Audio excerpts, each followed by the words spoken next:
Inspector general police Punjab doctor Usman Anwar ने central police office में खिली कचहरी का इनेकाद किया, जिसमें आईजी पंजाब डॉक्टर उस्मान अनवर ने शहरियों और पुलिस मुलाजिमीन के मसाइल सुनकर रिलीफ के बारे में अहकामात जारी किए।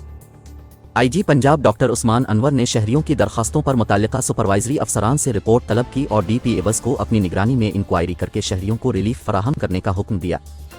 आईजी पंजाब ने अफसरान को हिदायत देते हुए कहा कि शहरियों के मसाइल का अजाला अव्वलीन तरजीहात में शामिल है, लिहाजा तमाम सुपरवाइजरी अफसरान शहरियों की दरखास्तों पर तरजीही इक़दामात में तेज़ी लाएं।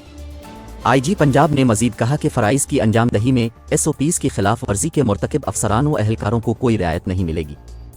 डॉक्टर उस्मान अनवर ने पुलिस मुलाजमीन की दरखास्तों पर एडमिन, डिसिप्लिन और वेलफेयर ब्रांच को मेरिट के मुताबिक फौरी रिलीफ का हुक्म देते हुए कहा कि पेंशन, जज़ा व सज़ा और रुख्सत समेत दीगर दरखास्तों को मेरिट के मुताबिक जल्द अज जल्द निपटाया जाए। आईजी पंजाब ने कहा कि हेल्थ वेलफेयर से मुतल्लिका दरखास्तों को अफसरान ज़ाती निगरानी में जल्द अज जल्द पाया तकमील तक पहुँचाएं।